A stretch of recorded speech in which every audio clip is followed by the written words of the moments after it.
Hello students, Surendra Mohan Gupta आपके सामने फिर आ गए एक वीडियो लेकर 12th अकाउंट्स की और बहुत ही crucial topic capital adjustments of admission of a partner. जानते हैं ना आप, हम ऑनलाइन लाइव क्लासेस लेते हैं केवल और केवल 4,000 रुपये में। देश के कोने से विदेश के कोने में जो भी हमारे को समझ सकता है, सुन सकता है और हमारी बातें मान सकता है वो पढ़ सकता है पूरे साल चबा चबा कर। ठीक है जी।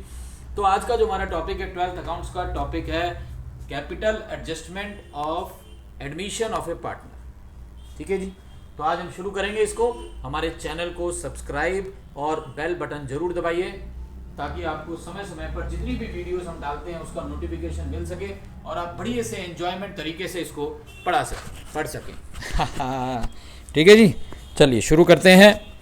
ये माइक लगाकर कैपिटल एडजस्टमेंट, ये हमारा एड्रेस है, फ़ोन नंबर है और ये हमारी ऐड है। अब आवाज़ कुछ साफ हुई है। तो कैपिटल एडजस्टमेंट देखिए क्या है। सबसे पहले आपने रिवैल्यूएशन अकाउंट और पार्टनर्स कैपिटल अकाउंट बिल्कुल सेम वैसे बना लेना है जैसा कि आपको नॉर्मल टॉपिक में मैंने समझाया था। बिल्कुल सेम वैसे रिवैल्यूएशन अकाउंट और कैपिटल अकाउंट आपने बना लेना है। ठीक है जी। जब कैपिटल अकाउंट बन जाए उसके बाद ये कहानी स्टार्ट होती है। कैपिटल एडजस्टमेंट का मतलब क्या होता है, देखिए जब पार्टनर एडमिट होता है तो हमने रेशो में चेंज कर लिया। पहले प्रॉफिट 2 में बट रहा था, अब से 3 में बटने लगा। गुडविल की एंट्रीज कर ली, रिवैल्यूएशन बनाया। अभी मैंने बताया रिवैल्यूएशन मतलब आपने असेट्स और लायबिलिटीज को भी रिवैल्यू कर लिया। गुडविल जो बैलेंस शीट में दी थी उसको खत्म कर दिया। जर्नल रिजर्व की ट्रांजैक्शन मतलब बैलेंस शीट की हर चीज को हमने रीफाइंड कर दिया, दोबारा से रीडिफाइन कर दिया। क्या बच गया? सिर्फ पार्टनर्स कैपिटल अकाउंट। तो आज हम उसको भी रीडिफाइन कर रहे हैं और ये नीचे लास्ट में एडजस्टमेंट में लिखा होता है। तो पहला केस है इसके अंदर, when capitals of all the partner to be rearrange. सभी पार्टनर की कैपिटल को न्यू रेशो के हिसाब से अरेंज करना, क्योंकि नए पार्टनर के आने से पहले पुराने पार्टनर की कैपिटल कुछ और थी, उनकी रेशो कुछ और थी। अब रेशो में चेंज आ गया, न्यू रेशो आ गई, तो मैं नेचुरली अब आप चाहते हैं कि आपकी कैपिटल भी चेंज हो जाए, न्यू रेशो के अकॉर्डिंग हो जाए। तो ये है पहला केस। इसकी पहचान क्या है? इसकी पहचान ये है, Capitals of new partner, capital of new partner will be given. नए पार्टनर की कैपिटल आपको दे रखी होगी। बाकी 2 केस और हैं, उसमें नए पार्टनर की कैपिटल कैलकुलेट करनी है और इसके अंदर नए पार्टनर की कैपिटल आपको दे रखी होगी। ठीक है जी। तो हम क्या करेंगे, जैसे फॉर एग्जांपल C14 शेयर से आ रहा है और कैपिटल ला रहा है 40,000 रुपये। सी जो है 1/4 शेयर से आ रहा है और कैपिटल कितनी ला रहा है? 40,000 रुपये वो कैपिटल ला रहा है। तो इससे पहले पूरी फर्म की कैपिटल निकाल लो। पूरी फर्म की कैपिटल 1/4 को क्रॉस मल्टीप्लीकेशन करके 1,60,000 रुपये आ गई। पूरी फर्म की कैपिटल 1,60,000 रुपये आ गई। ठीक है जी, बात आई समझ में? अब 1,60,000 रुपये आ गई। 1,60,000 आने के बाद अब इसमें 2 तरीके होते हैं। पहला तरीका कि आपको न्यू रेशो दे रखी है या कुछ ऐसी बातें लिखी हैं कि आपको न्यू रेशो निकालनी पड़ेगी। या तो न्यू रेशो गिवन है या आपको कुछ ऐसी एडिशनल इंफॉर्मेशन दे रखी है जिसका यूज करके आपको न्यू रेशो निकालने को बोला गया। तो आप क्या करेंगे, जो 1,60,000 आया है इसको न्यू रेशो के हिसाब से बांट दो। 1,60,000 को न्यू रेशो के हिसाब से बांट दो। ये तीनों पार्टनर की नई कैपिटल आ गई। ये नए पार्टनर को मिलाकर जो तीनों पार्टनर बन रहे हैं उसकी नई कैपिटल आ गई। कब ऐसा करना है? जब न्यू रेशो गिवन है या न्यू रेशो निकालने को बोला गया। कुछ भी ऐसी information, sacrifice from of share, जो भी आपको मैंने न्यू रेशो के टॉपिक में बातें समझाई थी। तो आप क्या करेंगे, जो टोटल कैपिटल आई है उसको न्यू रेशो के हिसाब से बांट देंगे। ये तीनों पार्टनर की न्यू कैपिटल आ गई। इसको आपने क्या करना है, बैलेंस सीडी की जगह पे लिख देना है। ये नई बैलेंस शीट में लिखी जाने वाली नई कैपिटल आ गई। लेकिन अगर ये न्यू रेशो की बात ही नहीं कर रहे, सिर्फ पुरानी पार्टनर की रेशो दी हुई है 3:2 और कह रहे हैं सी नया पार्टनर आ रहा है 1/4 शेयर से आ रहा है, बस बात खत्म होगी। तो क्यों निकाल रहे न्यू रेशो? अरे टाइम वेस्ट होगा भाई, स्नेह में अच्छा है कि आप पानी पियाओ, वॉशरूम हो आओ। ठीक है ना। तो कहने का मतलब ये हुआ कि अगर न्यू रेशो की बात नहीं हो रही, सिर्फ पुराने पार्टनर की ओल्ड रेशो दी हुई है और नया लिखा हुआ है 1/4 शेयर से आ रहा है, बस बात खत्म हो गई। तो आप क्या करो, 1,60,000 रुपये की जो टोटल कैपिटल है उसमें से आप सी को हटा दो। सी की कैपिटल 40,000 रुपये को हटा दो, बाकी बच गई 1,20। उसको ए और बी में बांट दो पुरानी रेशो में। नई रेशो की बात ही नहीं कर रहे तो हम क्यों करें? तो 1,60,000 में से सी की कैपिटल हटाओ, जो बचेगी वो पुराने पार्टनर की है, उनको पुरानी रेशो में बांट दो। तो ये 2 केस ध्यान रखने हैं आपने। करना कैसे वो भी सिखा रहा हूं मैं, लेकिन ध्यान तो रखिए ना कि अगर न्यू रेशो दे रखी है या न्यू रेशो निकालने की बात की हुई है तो 1,60,000 को न्यू रेशो में बांट देना, नहीं तो सी को हटा के पुरानी रेशो में बांट देना। जैसे एक क्वेश्चन देखिए, ये क्वेश्चन है अपने पास, कहां भागा जा रहा भाई, ये रहा। जैसे ये क्वेश्चन है, देखिए इसमें बैलेंस शीट, हमेशा मैं जो क्वेश्चन करवाता हूं ना, बड़ा क्वेश्चन क्लास के अंदर, उसमें एक चीज बताता हूं, वो आप भी ध्यान रखिए। क्वेश्चन में नीचे पढ़ने से पहले आप बैलेंस शीट पढ़िए। बैलेंस शीट में देखिए, उन पर टिक लगाइए कौन कौन सी चीजें बांटने वाली है। क्योंकि मैंने देखा है जब भी बच्चे गलती करते हैं ना कि मेरा पीसीए मैच नहीं हो रहा सर, मेरी बैलेंस शीट मैच नहीं हो रही।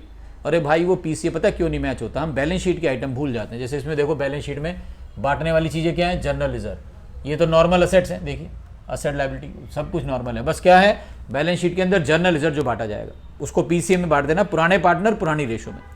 अब क्या दिया हुआ है, जेड कैपिटल आ रहा है। देखो अभी मैंने बताया आपको कि इस मेथड की पहचान क्या है कि नए पार्टनर की कैपिटल आपको दे रखी है, देखो इसमें दी हुई है 56,000। वो गुडविल नहीं ला रहा, कोई बात नहीं, गुडविल नहीं ला रहा मत लाने दो, उसके करंट अकाउंट में से निकाल लेंगे। हमारे को पता ही है जेड्स करंट अकाउंट वाली एंट्री होती है, जेड्स current account debit to old partner, जेड्स current account debit to old partner sacrificing ratio में, ठीक है। अब ये प्लांटर मशीनरी बिल्डिंग डेटर सारे अच्छे हैं, ये तो नॉर्मल क्वेश्चन हमने बहुत बार किया हुआ है। डेटर सारे अच्छे हैं तो भाई प्रोविजन की जरूरत क्या है फिर, ये जो प्रोविजन 7,000 इसकी जरूरत क्या है, जब आपके सारे देनदार अच्छे हैं, दुनियादारी सब अच्छी हो गई, आपकी तरफ सारी तरफ शांति हो गई है, सब लोग जो है पुराने ज़माने में चले गए, जितना पैसा देंगे उससे डबल करके देंगे, भाग ही नहीं रहा कोई, पैसा लेके कोई भाग ही नहीं रहा।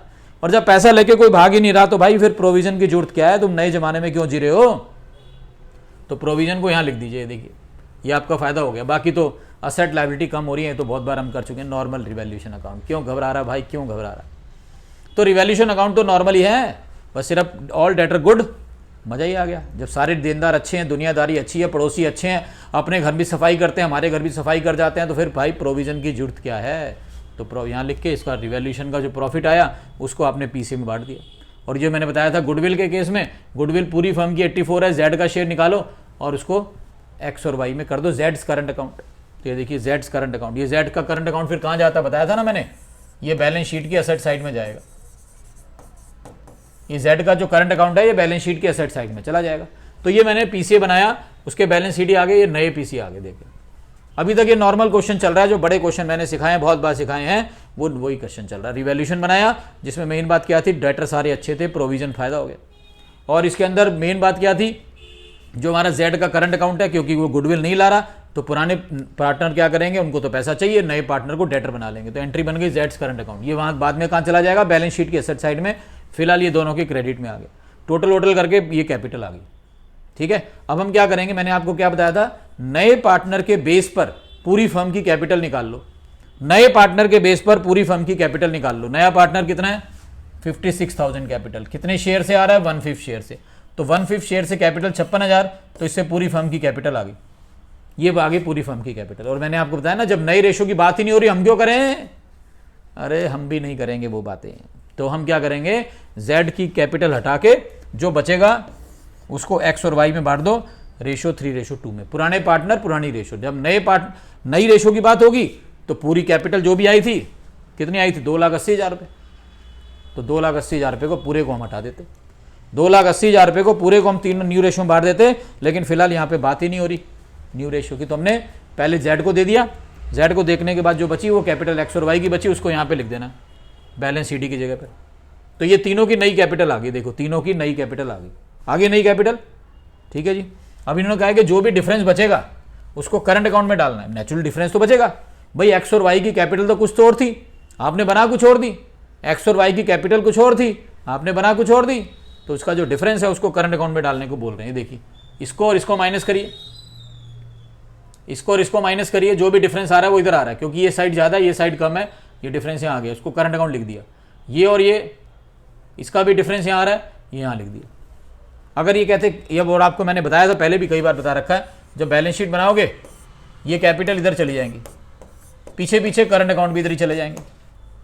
जहां कैपिटल जा रही है वहीं करंट अकाउंट चले जाएंगे, जहां कैपिटल जा रही है वहीं करंट अकाउंट चले जाएंगे पीछे पीछे। और अगर यही बोलते हैं कि कैश अकाउंट बनाओ, मतलब डिफरेंस को कैश में डालिए, तो आप क्या करेंगे, करंट अकाउंट को हटा के कैश लिख देंगे। यहाँ पे बैलेंस किसका था, कैश का ही है। बैलेंस शीट का बैलेंस देख लिया करो, बैलेंस शीट का बैलेंस देख लिया करो कि वो कैश में है या बैंक में है। अगर बैलेंस शीट का बैलेंस कैश में बैंक है तो बैंक लिख दो, डिफरेंस कैश है तो कैश लिख दो, कोई ऐसी बड़ी बात नहीं। तो हमने क्या किया, अगर यहाँ पे कहते हैं जी करंट अकाउंट की जगह कैश अकाउंट में डालो, तो हम क्या करेंगे, करंट अकाउंट की जगह यहाँ पे कैश लिख देंगे और कैश अकाउंट बना लेंगे, कैश अकाउंट बना लेंगे। इसका ओपनिंग बैलेंस कितना है, 77,000। अगर ये कहते हैं कि डिफरेंस को कैश में डालो, ये स्पेलिंग क्या लिखी है, करंट अकाउंट, अगर यही स्पेलिंग कैश लिखी होगी तो हम कैश अकाउंट बनाएंगे 77,000 और ये दोनों डिफरेंस इधर चले जाएंगे, बाय ए बाय बी, ठीक है। और फिर जो भी बैलेंस शीट बचेगा उसको बैलेंस शीट में ले जाना। तो जो डिफरेंस है, डिफरेंस नेचुरली आएगा ही आएगा, क्योंकि इनकी एक्चुअल कैपिटल कुछ और है, आपने बना कुछ और दी, तो उसके डिफरेंस को करंट अकाउंट में भी डालने को बोल सकते हैं। करंट अकाउंट में आपके सामने कैश में डाल दे तो कैश में डाल के डेबिट वाली चीज क्रेडिट में, क्रेडिट वाली चीज डेबिट में, कैश अकाउंट बना लो। ठीक है, तो ये हो गया हमारा पहला केस। दूसरा केस है, बड़ा सफाई से इसमें देखो लिखा होता है, व्हेन न्यू पार्टनर ब्रिंग्स 20%, 30%, कुछ भी लिखा होगा, combined capital of A and B. तो इस मेथड की पहचान क्या है, ये देखिए, मतलब न्यू पार्टनर की कैपिटल गिवन नहीं होगी। इस मेथड की पहचान है, नए पार्टनर की कैपिटल नहीं दे रखी होगी। तो आप क्या करेंगे, ए और बी की जो कैपिटल है आफ्टर एडजस्टमेंट्स, पुराने वाली बैलेंस शीट की नहीं, सारी एडजस्टमेंट करने के बाद जो कैपिटल आएगी वो ये है, मान लो। तो इन दोनों का टोटल करो और उसका कितना ला रहा है, 1/4, तो 1/4 कर दो, क्योंकि लिखा है ना combined capital of A and B, combined. तो ए और बी का टोटल करके उसका 1/4 कर देना, combined capital of A and B. देखो जैसे इसमें भी एक क्वेश्चन करा मैंने, बहुत ही बढ़िया तरीके से, सुंदर हैंड राइटिंग देखिए आप मेरी, बस सुंदर हैंड राइटिंग, ठीक है जी। तो ये एक बैलेंस शीट है, इसमें देखिए जनरल रिजर्व बढ़ता है, इधर कुछ भी ऐसा नहीं है जो बढ़ता है। मैंने बताया ना, सबसे पहले बैलेंस शीट पे टिक लगा लिया करो वो चीज़ें जो बांटनी होती, जिनकी एंट्री हमने पढ़ी, जैसे goodwill, P&L, general reserve, deferred revenue expenditure, IFF, investment fluctuation fund, workman compensation fund. तो पहले इन पे नजर मारा करो पहले इन पे नजर मारा करो कि भाई ये क्या कहना चाहते हैं, इसको कर लिया करो, ठीक है। उसके बाद लिखा जैसे सी ब्रिंग्स 25,000 गुडविल, गुडविल को बांट देंगे, premium for goodwill to C, क्या गलती, premium for goodwill to old partner, sacrificing ratio में, इसको बांट देंगे। ये हमारे रिवैल्यूएशन की आइटम है। 1/5 share of which is acquired, ये जो सी आ रहा है ना, उसको सारा का सारा शेयर किससे मिला है, बी से। तो गुडविल किस में बटेगी, केवल बी में बटेगी। प्रीमियम फॉर गुडविल, ये स्टॉक की एंट्री मैं बताता हूँ अभी, ठीक है जी। तो पहले आपने रिवैल्यूएशन बनाया, रिवैल्यूएशन की ऐसी कोई आइटम लग नहीं रही, सिर्फ ये दिया हुआ है, एक claim for workman compensation fund 12,500 आया, ऊपर कुछ आई नहीं। मतलब हमने सोचा ही नहीं था कि कभी हमारे किसी कर्मचारी को चोट लग सकती है, सारे अमर हैं, सारे अमर हैं, हमने यही सोचा था, लेकिन किसी कर्मचारी को चोट लगी, उसने क्लेम मांग रहा 12,500 रुपये का, तो ये हमारा लॉस हो गया। पहले से प्रोविजन बना रखा होता तो उसमें कवर हो जाता है, तो आपको मालूम ही है, लेकिन इसमें हमारा लॉस हो गया। तो 12,500 रुपये का ये लॉस हो गया, ठीक है। उसके बाद मशीनरी अंडर वैल्यूड है, स्टॉक, हाँ ये भी देखिए, स्टॉक आपने वैल्यू किया था 10% more than its market value. जितनी भी मार्केट वैल्यू थी आपने 10% ज़्यादा लगा दिया उसका, जितनी भी मार्केट वैल्यू थी आपने उससे ज़्यादा लगा दिया 10%। ये देखिए, अगर मार्केट वैल्यू एक्स थी तो आपने एक्स में 10% जोड़ दिया, ये रहा मार्केट वैल्यू। अगर ये देखिए, मार्केट वैल्यू अगर एक्स थी तो आपने 10% ऑफ एक्स करके उसको 82,500 दिखा दिया। तो इससे ओरिजिनल वैल्यू आ गई, कितनी आ गई, 75,000 आएगी। भाई क्या करते हो तुम लोग, 75,000 इसकी ओरिजिनल वैल्यू, और हमने ज़्यादा दिखा दिया उसको, 82,500 दिखा दिया। तो 7,500 रुपये का लॉस हो गया हमारे, क्योंकि हमने ज़्यादा दिखा रखा है ना, अब कम करना पड़ेगा। पहले हमने ज़्यादा दिखा रखा है, अब कम करना पड़ेगा, तो हमारा लॉस हो गया। उसके बाद नॉर्मल पीसी है, जनरल रिजर्व बांट दिया, गुडविल सारी की सारी किसको दे देंगे, बी को दे देंगे गुडविल, ठीक है। ये नॉर्मल क्वेश्चन है, तो बड़े क्वेश्चन जो मैंने समझाए थे बहुत ही डिटेल में, 2-3 क्वेश्चन मैंने समझा रखे हैं, उसकी वीडियो अलग से डाली हुई है, प्लेलिस्ट में जाइए देखिए उसको, कि भी एक क्वेश्चन एडमिशन का अटैम्प्ट कैसे करते हैं। आज हमारा जो फोकस है ना वो कैपिटल एडजस्टमेंट पे, क्योंकि अगर आप उस पर फोकस करोगे तो कैपिटल पे नहीं कर पाओगे, इसलिए बड़ा जरूरी है कि आप कैपिटल एडजस्टमेंट को ध्यान से समझिए। तो इसमें क्या लिखा है, C was to bring capital equal to 20% of combined capital of A and B. Combined capital of A and B मतलब ए और बी को टोटल कर लीजिए, ए और बी को टोटल कर लीजिए, और ए और बी को टोटल करने के बाद उसका 20% जो है वो लेके आएगा। तो नॉर्मल तरीके से पहले पीसीए बनाया, पीसीए के बैलेंस सीडी आया, नए बैलेंस आए 159 और 139, इनको जोड़ लिया, ये देखिए क्योंकि लिखा है ना कंबाइंड कैपिटल, तो दोनों की कंबाइंड कैपिटल 290 आ गई, उसका 20% हो लिया। सिंपल 58,000 बाय बैंक करके लिए। बैंक इसलिए लिखा क्योंकि यहाँ पे बैंक का बैलेंस दिया हुआ है। हो गया क्वेश्चन, कितना आसान क्वेश्चन है। तो पहले केस में क्या था, नए पार्टनर की कैपिटल दे रखी थी, उसके बेस पे पूरी फर्म की कैपिटल निकाल ली। अगर न्यू रेशो दे रखी है या बात करी है तो न्यू रेशो में बांट दो भाई, नहीं करी तो पहले सी को हटाओ और ए और बी को ओल्ड रेशो में बांट दो। और ये था, इसमें नए पार्टनर की कैपिटल निकालनी है। और बड़े देखो लैंग्वेज के हिसाब से चलिए, रट्टा मारोगे तो कितने मेथड का रट्टा मारोगे, बात समझ रहे। मतलब एक एक चैप्टर में 8-8 10-10 टॉपिक है और इतने सारे चैप्टर है भाई, किस किस का रट्टा मारोगे, लास्ट में जाके वो मिक्स वेज बन जाएगी। तो इसलिए हर चीज़ के फ्लेवर की जान पहचान रखिए कि मिर्च का फ्लेवर क्या है। अगर आप हल्दी डाल रहे हैं तो हल्दी का फ्लेवर क्या है, नमक का फ्लेवर क्या है, गरम मसाले, चाट मसाला, सबका फ्लेवर क्या है। तो कहने का मतलब देखो साफ लिखा हुआ है, सी ला रहा है कैपिटल कितनी 20% of combined capital of A and B. तो ए और बी का कंबाइन करके 20% निकाल दो, ए और बी का कंबाइन करके 20% निकाल दो, वो उसकी कैपिटल आ गई। अब जो तीसरा मेथड है हमारा, वो बहुत इंपॉर्टेंट मेथड है, ज़्यादातर एग्जाम के अंदर वो पूछा जाता है कि C brings proportionate capital, sufficient capital, 1/4 1/5 of total capital. अब combined capital of A and B mention नहीं है, ए और बी नहीं लिखा, टोटल कैपिटल लिखा है। अब टोटल फैमिली में तो वो भी होगा ना, एक होता है कि मैं 25,000 रुपये लूँगा मम्मी पापा से मिलाकर, तो भाई मम्मी पापा से मिलाकर 25,000 लेगा ना। और कह रहा है जी मैं पूरी फैमिली का 25,000 लूँगा, हो सकता है उसमें दादा दादी भी हो, चाचा चाची भी हो, ताई ताई भी, कुछ भी हो सकता है, तो सबका मिला के 25,000, और वो खुद भी तो शामिल है पूरी फैमिली में, पूरी फैमिली में वो खुद भी शामिल है। सबसे बड़ी बात, जब फैमिली की बात आती है तो वो भी तो खुद मेंबर है, बात समझ रहे। और पेरेंट की बात आ रही है तो मम्मी पापा वगैरह है, और जब फैमिली की बात आ रही है तो वो खुद भी शामिल है। तो वो टोटल की बात कर रहे हैं यहाँ पे, टोटल में खुद भी शामिल है। तो टोटल कैपिटल को 1 मान लो, उसमें से सी को हटाओ, बाकी लोग जो बचे उसका शेयर हो गया 3/4। अब ए और बी की जो कैपिटल है वो 3/4 के बराबर है, 1 के बराबर नहीं है, क्योंकि टोटल कैपिटल का 1/4 ला रहा है। तो भाई 1/4 तो तू लेके आना, 1/4 तो तू लेके आ, बाकी जो बचा 3/4 उसको हम देख लेंगे, बाकी जो बचा 3/4 उसको हम देख लेंगे। तो ए और बी बराबर हो गए 3/4 के, तो उससे पूरी फर्म की कैपिटल आ जाएगी। ए और बी की कैपिटल को मिलाकर उसको 3/4 के बराबर रख दो तो पूरी फर्म की कैपिटल आ जाएगी। ठीक है जी, तो ये चीज आ रही है हमारे पास। अब इसका एक क्वेश्चन देखते हैं।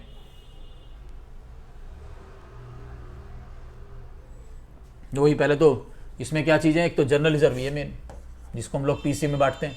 नई रेशो देखो दी हुई है, अब अगर नई रेशो दे रखी है, पुरानी रेशो दी हुई है, तो उसको माइनस करके सैक्रिफाइसिंग रेशो निकाल लेंगे। Old ratio minus new ratio करके सैक्रिफाइसिंग रेशो निकाल लेंगे। ठीक है जी, old ratio minus new ratio करके सैक्रिफाइसिंग रेशो निकाल लेंगे। और एक ही बंदा सैक्रिफाइस कर रहा है, तो प्रीमियम फॉर गुडविल जो भी वो लाएगा, गुडविल पूरी फर्म की 80 दी हुई है, ओ का शेयर निकाला 30,000, वो सारी की सारी एल को दे दो, क्योंकि वो अकेला सैक्रिफाइस कर रहा है। बाकी तो नॉर्मल है, मतलब कहने का वही है कि रिवैल्यूएशन अकाउंट बन गया, पीसीए बन गया, फिर वही टोटल कर लिया, टोटल करके ये नई कैपिटल आ गई। ये सिर्फ तीनों की कैपिटल आई है, क्योंकि जो नया पार्टनर आ रहा है ना ओ, तो वो कितनी ला रहा है 1/6। O will bring proportionate capital so as to give 1/6, मतलब पूरी फैमिली में 1/6 तो वो है, बाकी फैमिली कितनी हो गई 5/6। ये देखिए पूरी फैमिली तो 1/6, पूरी फैमिली यारी 1, ओ है 1/6, बाकी बच गया 5/6। बाकी जो फैमिली में 3 लोग हैं एलएमएन, वो 5/6 के बराबर हो गए। पूरी फैमिली 1/6। पिछले वाले मेथड में क्या था, 1/6 लाऊंगा combined capital of A and B, तो भाई ए और बी का टोटल करके 1/6 कर दिया। इसमें कह रहा है टोटल कैपिटल का, टोटल कैपिटल में वो खुद भी शामिल है, बात समझिए बस। अब वो खुद भी शामिल है तो पहले उसको उठाओ, और जो बाकी बच गए वो कितने बच गए 5/6, और इनकी कैपिटल तीनों का टोटल है ये रहा LMN, पुराने पार्टनर की कैपिटल का टोटल ले लिया हमने 2,82,000 रुपये, 2,82,000। ठीक है जी, इसके बाद 2,82,000 है, L + M + N equal to 5/6, उससे पूरी फर्म की कैपिटल आ गई, ओ की कैपिटल आ गई, और उससे 56,400 रुपीज़ हो गई। ये आ गई ओ की कैपिटल 56,400। बात आई समझ में। तो पहले मेथड में क्या था, नए पार्टनर की कैपिटल दे रखी थी, तो हम उसको उसके शेयर से मल्टीप्लाई करके, मल्टीप्लाई मतलब क्रॉस मल्टीप्लाई करके पूरी फर्म की कैपिटल निकाल लेंगे भाई। अगर न्यू रेशो दे रखे, सुनिए ध्यान से, चैनल को सब्सक्राइब कर लीजिए, लाइक करिए, सब्सक्राइब करिए भाई, व्यूअर्स बढ़ाइए, तभी तो अप्रोच बढ़ेगी। खुशी बांटने से बढ़ती है, खुशी बांटने से बढ़ती है, मेरी खुशी। ठीक है जी, तो कहने का मतलब ये हुआ कि अगर नए पार्टनर की कैपिटल दे रखी है तो उसको उसके शेयर से क्रॉस मल्टीप्लाई करके पूरी फर्म की कैपिटल निकाल लो। अगर न्यू रेशो दे रखी है या उसकी बात चल रही है तो न्यू रेशो निकाल कर न्यू रेशो में बांट दो। नहीं चल रही बात तो सी को हटाओ, सी की कैपिटल माइनस करो और ए और बी को दे दो उनकी कैपिटल, न्यू कैपिटल होगी। जो डिफरेंस बचेगा उसको कैश या बैंक लिख लेना। दूसरा मेथड था C will bring 25% of combined capital of A and B, तो जब नाम आ गया तो ए और बी का कंबाइन करके 25% दे देना। और तीसरे में आ रहा है 1/4 ऑफ द टोटल कैपिटल, तो अगर टोटल कैपिटल 1 है तो भाई टोटल कैपिटल में खुद भी शामिल है तो सी को हटाओ, बाकी जो बच गए 5/6 वो उसको टोटल करके तीनों का पूरी फर्म की कैपिटल निकाल लो। ठीक है जी, तो लाइक शेयर जरूर करिए, सब्सक्राइब करिए ताकि सुरेंद्र सर जिससे आप पढ़ रहे हैं उसका भी तो कुछ फायदा हो। फायदा इन द सेंस भाई मॉनेटरी बाद में आए चाहे आए वो तो हम कमा ही रहे हैं भाई, लेकिन कम से कम पता तो चले कि कितने लोग जो हमारे को पसंद कर रहे हैं। ठीक है जी, thank you, same to you.